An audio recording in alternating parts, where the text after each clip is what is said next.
You think you know Hadrian's Wall, a broken line of grey stone crawling across an empty, windswept field. A ruin, a relic, something tourists photograph and then forget. But that image is a lie. In 122 AD, Hadrian's Wall was not a ruin. It was one of the most advanced military machines on Earth, a 73-mile fortified line, painted white, studded with towers, patrolled by thousands of soldiers from every corner of the Roman Empire. It didn't look like a broken wall in a field. It looked like the edge of the known world, built by the most powerful army ever assembled. So what did it actually look like when it was alive? We used AI reconstruction to rebuild it, stone by stone, exactly as it stood the year it was born. What you're about to see will change the way you look at those ruins forever. In 122 AD, the Roman Emperor Hadrian arrived in Britain. This wasn't a courtesy visit, and it wasn't a victory tour. Hadrian had inherited an empire stretched to its absolute breaking point. Under his predecessor, Trajan, Rome had expanded further and faster than at any point in its history, pushing deep into Dacia, deep into Mesopotamia, chasing the dream of endless conquest. But an empire that large came with a hidden cost. Borders too long, too thin, and too expensive to defend. Hadrian looked at that inheritance and made a radical decision. Rome didn't need to keep growing. It needed to stop and hold what it already had with total control. This was a complete reversal of Roman military philosophy. For centuries, Roman identity had been built on the idea of endless expansion, of pushing the boundaries of the civilized world further with every generation. Hadrian was the emperor who said, "Enough, now we defend." Britain sat at the very edge of that decision. Northern Britain, in particular, was a persistent bleeding problem.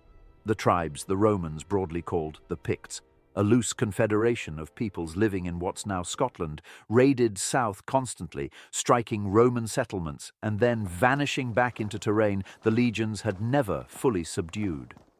Roman Britain's northern frontier at the time was little more than a scattered network of forts and patrol roads, reactive rather than controlling, always one step behind the raiders. Hadrian wanted something that had never existed before in the Roman world, a single, continuous, physically unmistakable boundary cutting across the entire width of the island from sea to sea. Not a suggestion of where the empire ended, a hard, visible line. This wasn't only about keeping raiders out.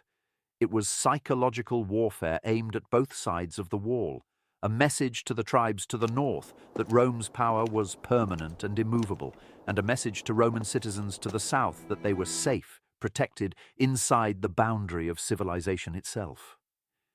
It wasn't just a wall. It was a statement carved directly into the landscape of Britain, one that would outlast Hadrian himself by nearly 2,000 years. Building a fortified line across the entire width of Britain, nearly 73 miles, running from the North Sea in the east to the Irish Sea in the west, was an engineering problem unlike anything Rome had faced anywhere else in the province, and arguably one of the most ambitious construction projects in the empire's history. The single biggest obstacle wasn't hostile tribes. It was the land itself. Britain's terrain shifts dramatically across that stretch. Rolling lowlands, exposed ridgelines, river crossings, and stretches of soft, waterlogged ground that could swallow a stone foundation whole. A single, uniform design simply wouldn't work across the entire route, so Roman military engineers had to adapt their methods mile by mile. In the eastern and central sections, where bedrock and firm soil could support real weight, the wall was built from quarried stone, cut, shaped and mortared into a solid defensive barrier meant to last centuries. But further west, where the ground turned boggy and unstable, stone construction became impractical. Here, engineers switched to an entirely different technique, a rampart of cut turf stacked in layers over a timber framework. It served the exact same defensive purpose as the stone sections to the east, but was built from completely different materials suited to the landscape beneath it. a clear sign of just how adaptable Roman military engineering had become by this point in the empire.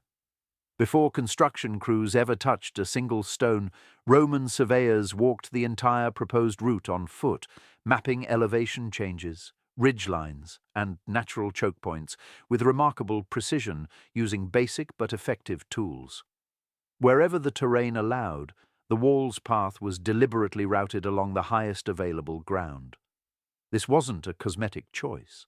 High ground gave Roman sentries a commanding, unobstructed view deep into unconquered territory to the north, turning the natural landscape itself into an extension of the wall's defenses. In many places, attackers would have had to climb uphill into direct line of sight long before ever reaching the barrier itself. Here's something that surprises most people.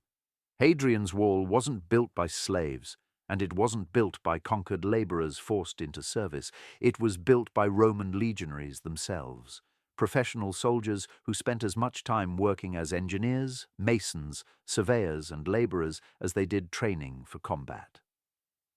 In the Roman army, the sword and the trowel were never far apart. 3 legions carried the bulk of this enormous project: the 2nd Augusta, the 6th Victrix, and the 20th Valeria Victrix. Together, these units represented tens of thousands of trained men, organized with exactly the same rigid discipline and command structure they would use marching into open battle. Construction of a wall, to the Roman military mind, was simply another campaign, one fought against geography instead of an enemy army. The project took roughly 6 years from start to finish, an extraordinary pace given the scale of the undertaking. To manage a 73-mile construction site, Roman commanders divided the wall into measured sections and assigned each legion, and often specific centuries within those legions, responsibility for building a defined stretch. Remarkably, physical evidence of this system still survives today. Inscribed stones known as centurial stones have been found built directly into surviving sections of the wall, recording exactly which century or cohort constructed that particular segment. Essentially, a Roman construction crew leaving their signature in stone, visible for anyone who knew how to read it.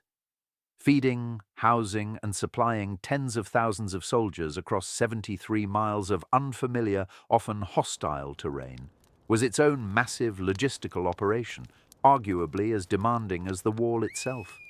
New quarries had to be opened and worked to supply enough cut stone. Supply roads had to be cut through the landscape before construction crews could even reach their assigned sections. Temporary marching camps sprang up along the route to house soldiers as they worked, some of which have since been identified by archaeologists as the ghost outlines of Rome's construction effort, still faintly visible in the British countryside nearly 2,000 years later. Here's where the ruins lie to you. Walk along Hadrian's wall today, and you'll see rough, weathered stone, grey, crumbling, exposed to 2,000 years of British weather. It looks ancient because it is, but it does not look anything like it did the day it was finished. In 122 AD, the wall was rendered smooth and coated in white plaster on its outward-facing side, designed to catch the light and be visible from miles away across the landscape. Imagine a gleaming white line cutting across green hills, visible to anyone approaching from the north long before they got close enough to see a single soldier, a scar of pure Roman authority stamped into the land itself. In terms of raw scale, the wall stood up to 15 feet high in its most substantial sections, with a walkway along the top wide enough for patrolling soldiers to move freely, weapons ready. At its base, it measured roughly 10 feet wide, thick enough to be a genuine physical barrier, not merely symbolic. This wasn't a garden fence. It was a fortification built to stop determined attackers cold, spaced with remarkable regularity along the entire 73-mile length were milecastles. Small, fortified gateways positioned roughly every Roman mile, about 1,620 yards apart.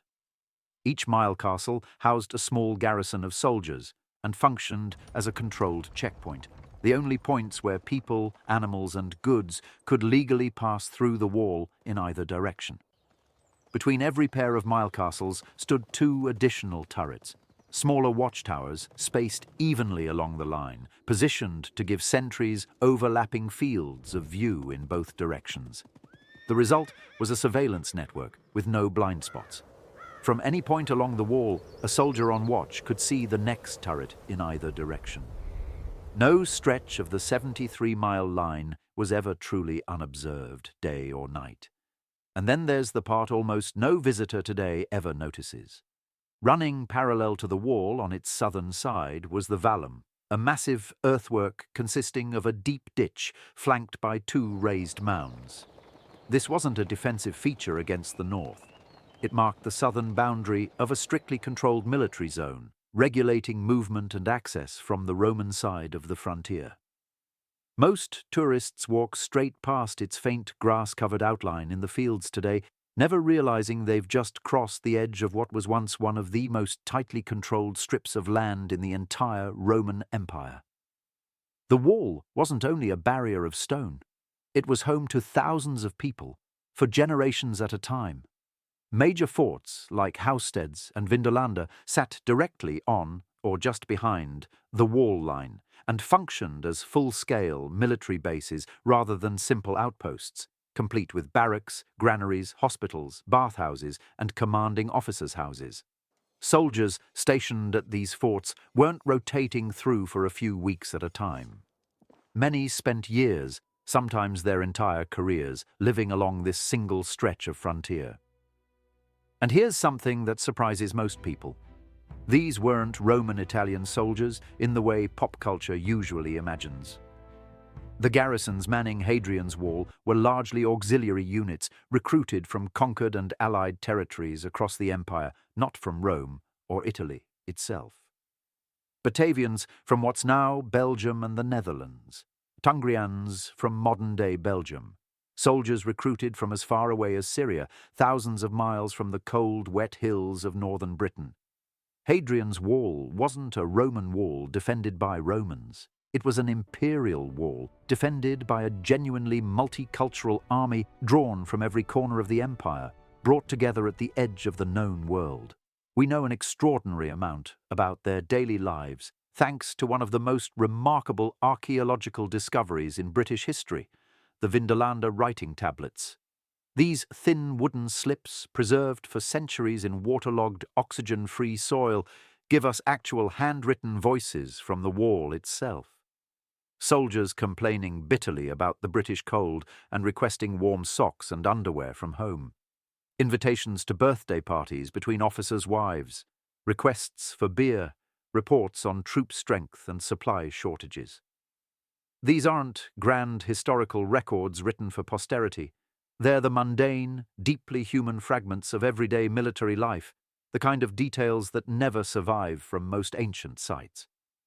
Far from being a grim, lifeless military outpost, the wall supported a genuinely functioning community. Civilian settlements, known as vizi, grew up just outside fort walls, filled with markets, taverns, and family housing.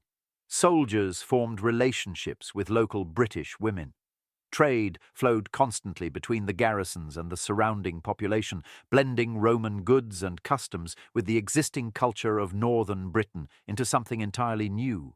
So with all this engineering, all this manpower, all this planning, was Hadrian's Wall ever actually stormed in open battle?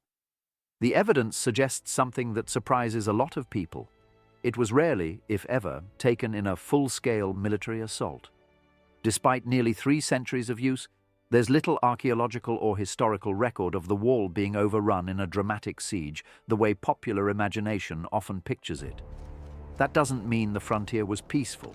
There were certainly raids, skirmishes, and periods of serious unrest, including major troubles recorded later in the 2nd and 3rd centuries. But the wall itself, as a structure, rarely faced the kind of massed frontal assault its towering defenses seemed designed to repel. That's because its real power was never primarily about winning battles. Hadrian's Wall functioned more like a heavily controlled international border and customs line than a traditional battlefield fortress. Every person, cart, and shipment of goods moving between Roman Britain and the unconquered territory to the north had to pass through one of the milecastle gates. There, they were watched, questioned, taxed, and recorded by Roman officials, a level of bureaucratic control that extended for 73 uninterrupted miles across the island. This meant the wall was doing something far more valuable to Rome than simply repelling invaders. It was regulating trade, monitoring the movement of people, collecting revenue, and gathering intelligence on activity beyond the frontier, all continuously, all in real time, day after day, year after year. An army can win a single battle. A border, properly controlled, can quietly shape an entire region's economy and security for centuries. In that sense, Hadrian's wall was surveillance and administrative control disguised as military architecture. And arguably, that function made it a far more effective and valuable asset to the Roman Empire than any dramatic battlefield victory ever could have been. Rome's grip on Britain didn't collapse overnight. As imperial resources thinned across the 4th and 5th centuries, garrisons shrank, then were withdrawn entirely as Rome pulled back to defend its crumbling heartland. Once abandoned, the wall didn't disappear. It was slowly dismantled by the very people living around it. For centuries afterward, local communities quarried its stones to build farmhouses, churches, and field walls across northern England. Much of what destroyed Hadrian's Wall wasn't warfare, it was recycling. What survives today is a fraction of what once stood, the skeleton of something that, in 122 AD, was very much alive. That's the gap between what you're looking at when you visit Hadrian's Wall today and what actually stood there in 122 AD. Not a broken ruin in an empty field, a gleaming white line of Roman power, watched by soldiers from across an empire, dividing the known world from everything beyond it. If you want to see more of the ancient world exactly as it really looked, subscribe, because we're just getting started rebuilding history one wall at a time.